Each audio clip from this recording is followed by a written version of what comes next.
Hello and welcome back to Horoscope TV. The energy is high, the stars are aligning, and we are absolutely ready to analyze what the cosmos has in store. It's good to be here. If you are a Sagittarius, or you love a Sagittarius and are constantly trying to figure out why they're acting the way they are, you have definitely come to the right place. And frankly, if you know a Sagittarius, you know that figuring them out is a lifelong pursuit. They are complex creatures. Oh, tell me about it. But this week, specifically, we have some very interesting planetary movements that are going to make that pursuit a little more complex, but also, if you navigate it correctly, a lot more rewarding. Okay, I like the sound of rewarding.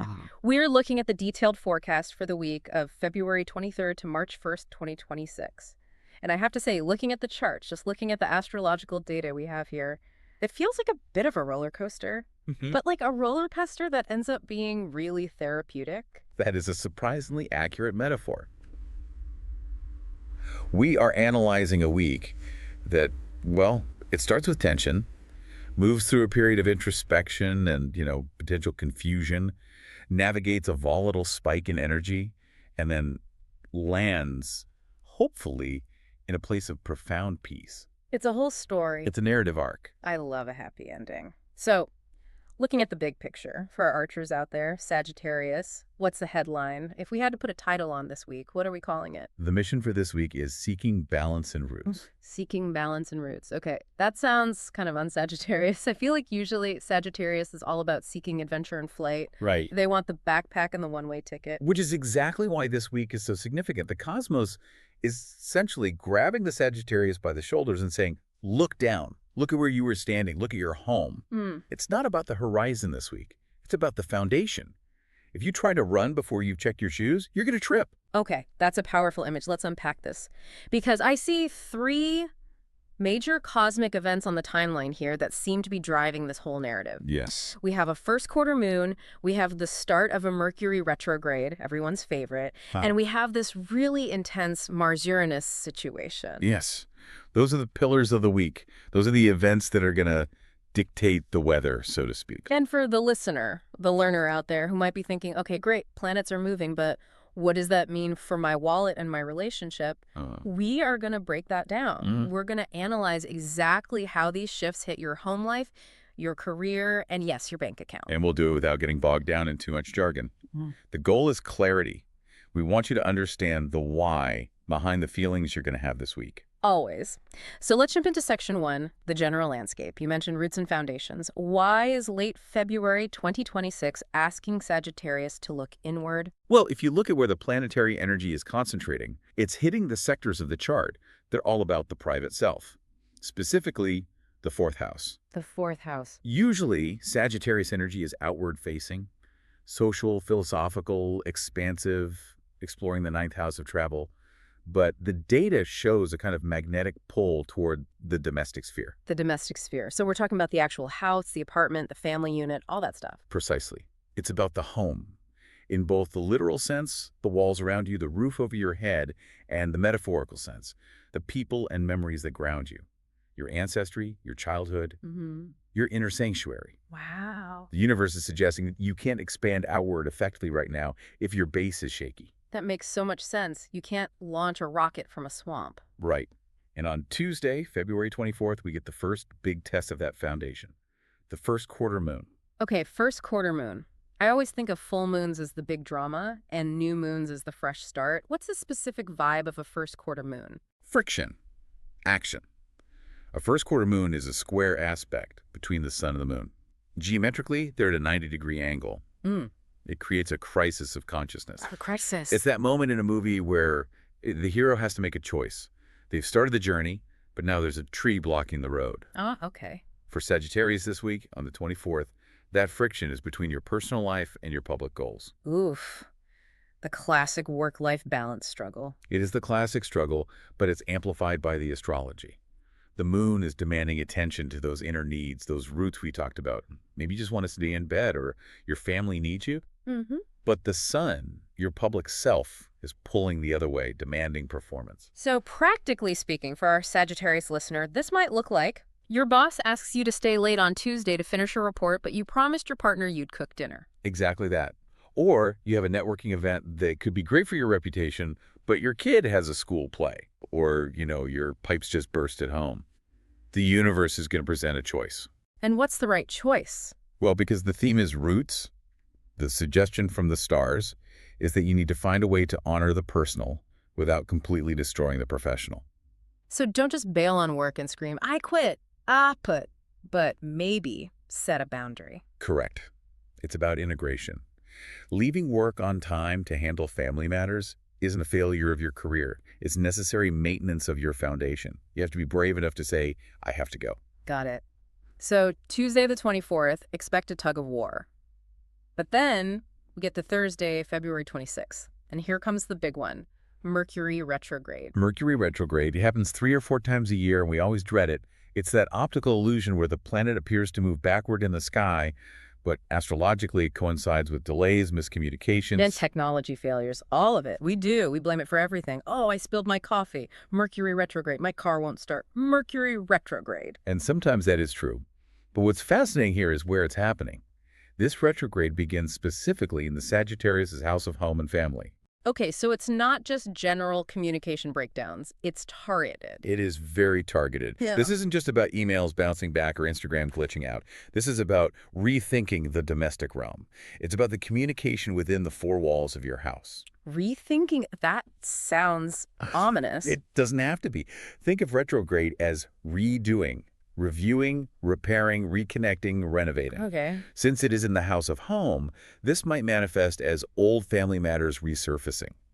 Maybe an argument you thought was settled 2 years ago comes back up at the dinner table. Oh, joy, just what everyone wants. It can be annoying, yes. Yes. Or, on a more practical level, home projects needing review. Okay. Maybe you started a renovation and stalled out. I know that feeling. Or maybe, and this is classic retrograde, you find something in the attic that triggers a wave of nostalgia. You find an old letter or a photo album. So it's a time for looking back. Yes. And I want to emphasize this. Retrogrades are actually good for fixing. We live in a culture that is obsessed with starting. New. Retrograde says, wait, fix the leak before you buy the new faucet? I like that. So for a Sagittarius who loves the new, this might feel frustrating. They want to go, and Mercury is saying, no, go back and check the basement. Precisely. And if they fight it, it will be frustrating. If they lean into it, if they say, okay, I'm going to spend this week organizing the garage and calling my grandmother, it can actually be very productive. You're clearing out the psychic debris. Okay, so lean into the fix, but then, hold on. We have to talk about Friday, February 27th, because looking at this data, the 27th looks spicy. Spicy is a polite way to put it. We have a difficult alignment involving Mars and Uranus. Mars is the planet of war and action, right? Yes. Drive, aggression, energy, libido. It's the engine. And Uranus. Chaos, surprise, disruption, awakening. The electricity. So war meets chaos. That sounds great. It is a volatile combination. When Mars and Uranus interact like this, it creates sudden electric shifts. It's like a lightning strike. The atmosphere feels charged with static. Okay. The warning here for Sagittarius is about sudden shifts and surprise messages. And the risk of arguments. A very high risk of arguments. And here's where we need to analyze the Sagittarius personality specifically. What is a core trait of Sagittarius? Honesty. Bluntness. They just tell it like it is. I don't like that shirt. Your idea is bad. They don't sugarcoat anything. Exactly. They value truth above all else.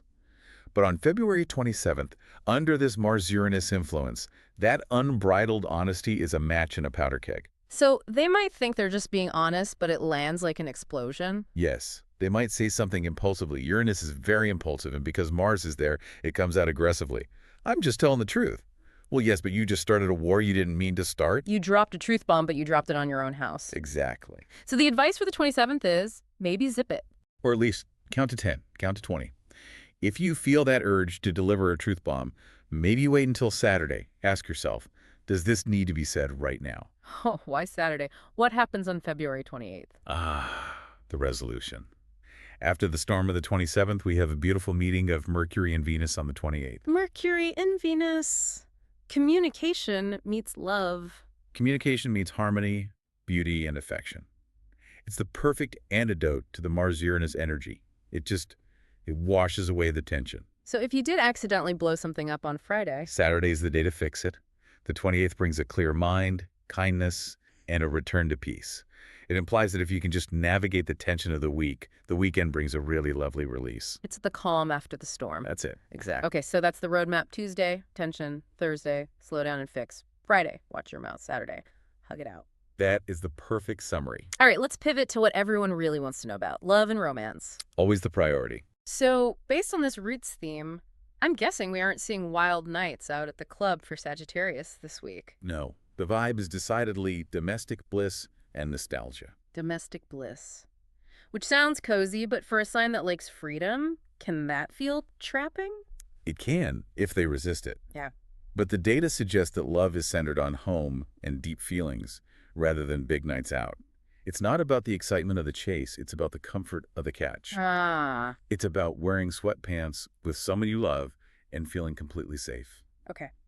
Now, you mentioned the retrograde on the 26th. Retrogrades in relationships usually mean one thing: exes. It's a classic trope for a reason. With Mercury turning retrograde in the sector of home and family, the possibility of a past love returning is statistically higher. But because it's the home sector, is it like a random ex from a club or someone more significant? It feels weightier. The data mentions old family memory bringing you back to a past love. This could be someone you lived with, someone you built a home with. Oh, wow. Or simply someone who felt like home.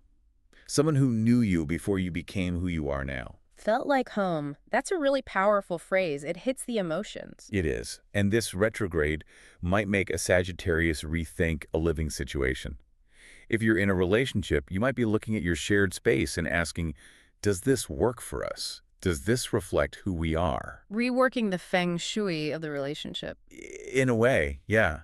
And if you are living together, the conversation might turn to, should we? Or, conversely, why are we?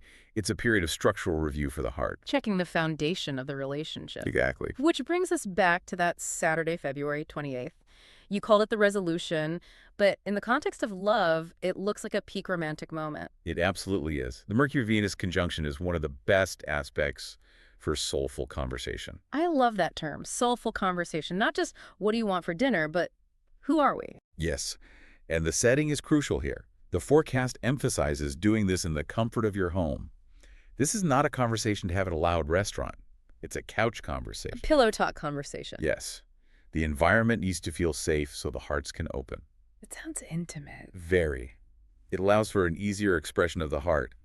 Sagittarius can sometimes struggle to express deep emotion without turning it into a joke or some philosophical debate.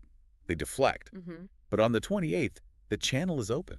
They can connect deeply. That sounds lovely. But what about our single archers? If they're sitting at home having a soulful conversation with their cat, that's great, but... Well, for the singles, the advice is interesting.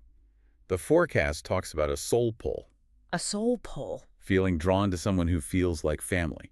There's that familiarity theme again. Yes. Usually, Sagittarius might be attracted to the exotic, the foreign, someone totally new. This week, familiarity is the aphrodisiac. So maybe it's the friend they've known for 10 years. Or the neighbor they always see at the coffee shop. Exactly. Someone who creates a sense of safety. The roots theme applies here, too. You're looking for a partner who can be a foundation, not just a travel buddy. You want someone who feels like a Sunday morning. I like that distinction. But we have to issue the warning again. Friday the 27th, love and war do not mix well. No, they do not. The cautionary note for the 27th is real. Sudden moods, surprise messages. The dreaded we need to talk text. That's one. Or the Sagittarius sending that text impulsively. Right. I'm bored, let's break up. And then regretting it immediately. The advice is let love grow slowly. Don't rush reactions during the Mars-Uranus transit.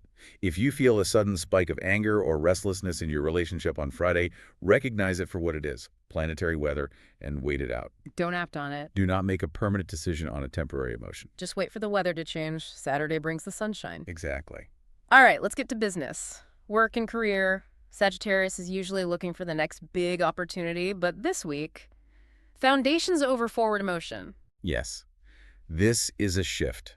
We're looking at long-term plans rather than immediate wins. It's about strategy, not tactics. This seems tough for a fire sign. They want the win now. They do. But the retrograde, starting on the 26th, is going to put the brakes on. The forecast manages expectations clearly. Things will feel like they're moving slower than usual. So emails aren't getting answered. Projects are stalled in committee. Approvals are delayed. The temptation for Sagittarius will be to force it, to push harder, to shout louder, I'll just call the CEO directly. and that would be a mistake. The actionable advice here is, use this time to fix old mistakes and organize your workspace. Again with the fixing. It's the theme. If you try to launch a new product or sign a massive new client this week, you are swimming upstream. But if you look at your filing system or that report you botched last month that needs a revision or simply clearing off your physical desk, that is where the energy is supported. Organizing the workspace. It sounds boring, but... It creates the foundation for the next launch. You're sharpening your arrows so that when the retrograde clears, you can shoot further. You are pulling back the bowstring. Okay, sharpening arrows. I can get behind that. But then, Friday, the workplace hazard. February 27th. Mars and Uranus again. Workplace drama. I feel like every office has drama, but this sounds specific. It is.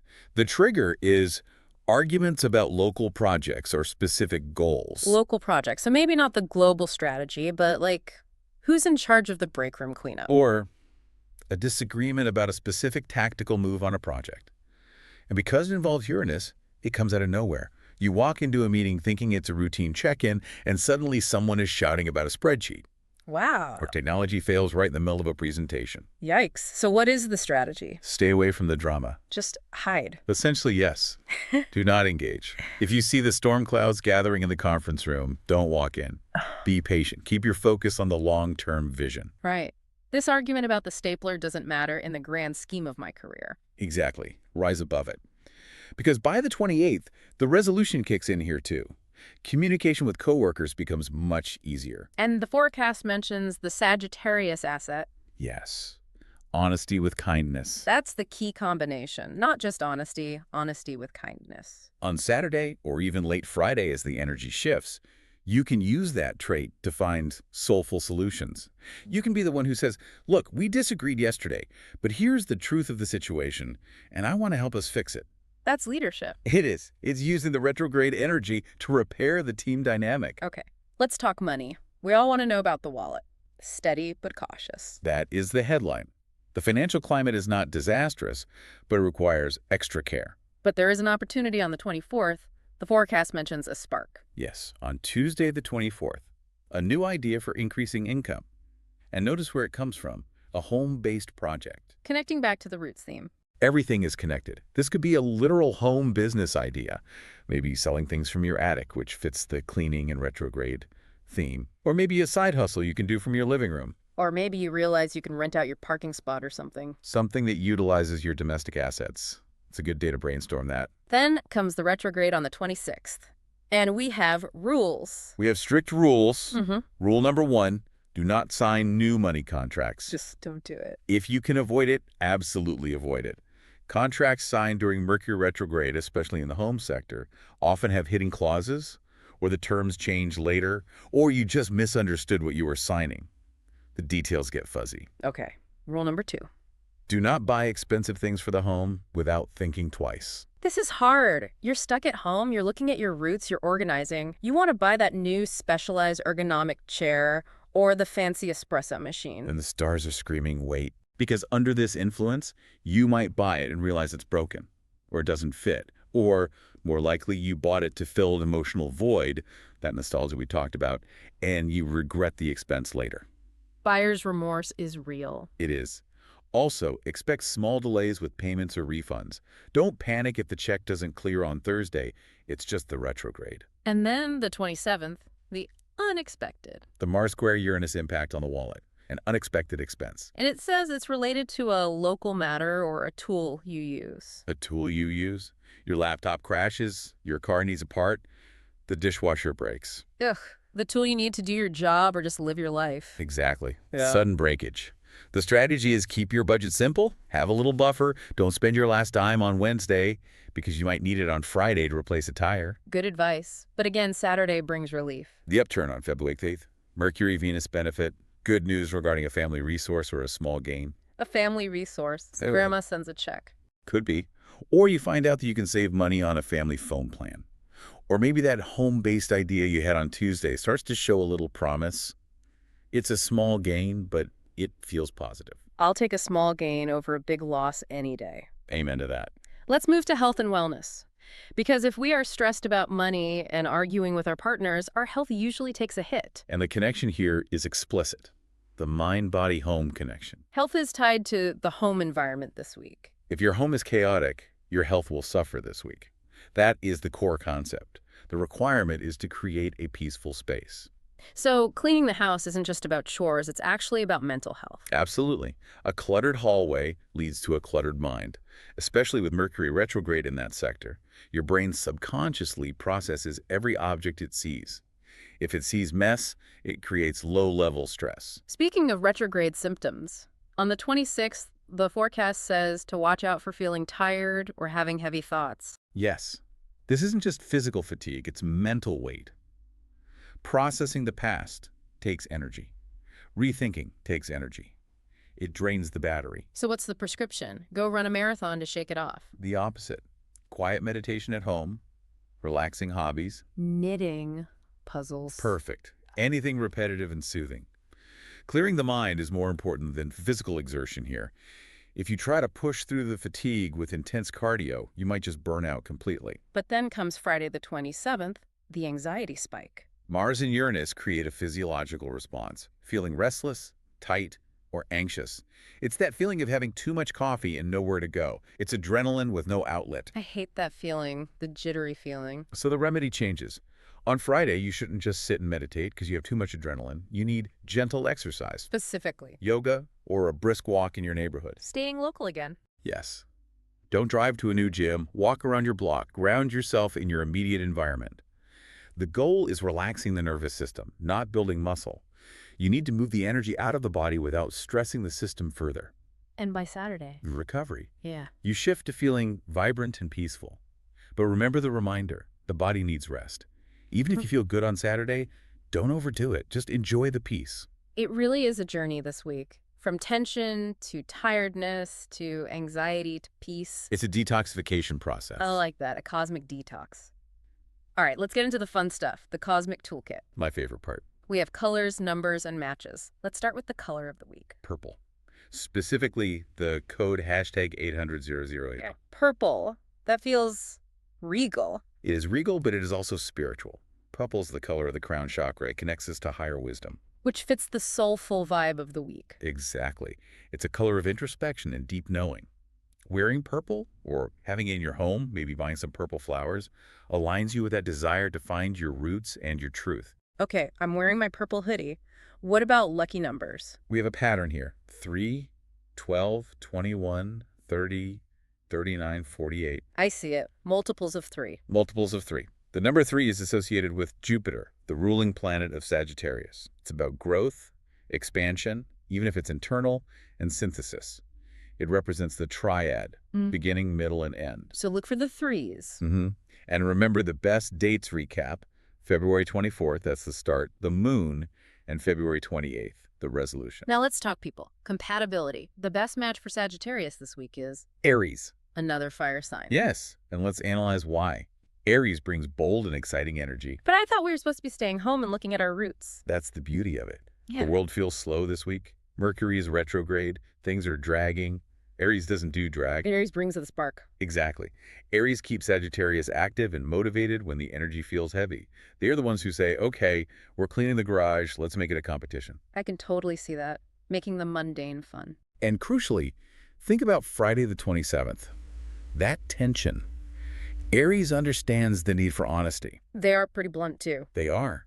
So if a Sagittarius has a sudden outburst, Aries isn't going to crumble. They'll stand by them. They can handle the heat. They won't take it personally. They might even respect the fire. And on Saturday, for the resolution. Oh, perfect. Aries and Sag are both dreamers. They can have that soulful conversation about future adventures and big dreams. Their direct, fiery nature just keeps the Sagittarius spirit high without adding emotional weight. So find an Aries to keep you sane, but who should we maybe avoid? The difficult match this week is Virgo. Virgo, earth sign, detail-oriented. And therein lies the conflict. The mismatch is detail versus big picture. Sagittarius is the big picture sign. Correct. And Virgo is the sign of the microscopic detail. So what happens on that volatile Friday the 27th? The Mars-Uranus alignment makes Virgo too critical or worried.